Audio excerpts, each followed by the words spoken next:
రాజకీయాలు భ్రష్టు పట్టిపోయాయి. 90% నేతలు స్వార్థ రాజకీయాలకే పరిమితమైపోతున్నారు. రాజకీయాల వల్ల తమకు ఎంత మేలు జరుగుతుందని ఆలోచిస్తున్నారు. రాజకీయాల్లోకి వెళితే ఎంత సంపాదించవచ్చని లెక్కలేసుకుంటున్నారు. అయితే అడపదడప కొంతమంది నేతలు ప్రజాసేవే పరమావధిగా రాజకీయాల్లోకి అడుగు పెడుతూ ఉంటారు.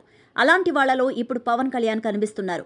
రాజకీయాల ద్వారా ఆయన ఎంత డబ్బు సంపాదించుకుంటారో తెలియదు కానీ ఈ రొంపిలో అడుగు పెట్టి బాగానే ఖర్చు చేస్తున్నారంటూ మాత్రం అర్థం చేసుకోవచ్చు. డబ్బు విషయమే కాదు, ఆయన తీసుకుంటున్న నిర్ణయాలు, ఆయన వ్యవహార శైలి కూడా అబ్బురపరుస్తోంది.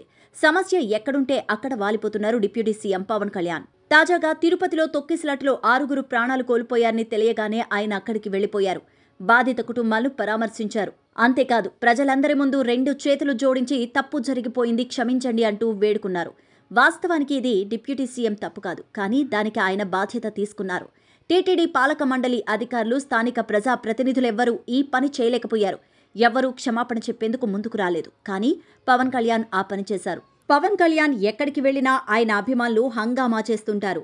ఓజీ ఓజీ అని, లేదంటే సీఎం సీఎం అని అరుస్తూ ఉంటారు. ఆయనపై వాళ్లకున్న అభిమానం అలాంటిది, దాన్ని తప్పుపట్టలేం. నిన్న తిరుపతిలో కూడా హాస్పిటల్ దగ్గర ఆయన ఫ్యాన్స్ ఇలాగే హంగామా చేశారు. దీనిపై పవన్ కళ్యాణ్ రియాక్ట్ అయిన విధానం అందరికీ నచ్చింది. ఓ పక్క 6 ప్రాణాలు కోల్పోయారు, కొంతమంది హాస్పిటల్లో చికిత్స పొందుతున్నారు. ఇలాంటి సమయంలోనా ఇలాంటి నినాదాలు? సమయం సందర్భం చూసుకోక్కర్లేదా? బాధ్యత ఉండక్కర్లేదా అంటూ అందరి ముందు అరిచారు. దీంతో వాళ్ళంతా నోరు మూసుకున్నారు. Please subscribe Yup Entertainment. Yup Entertainment, please subscribe. Thank you.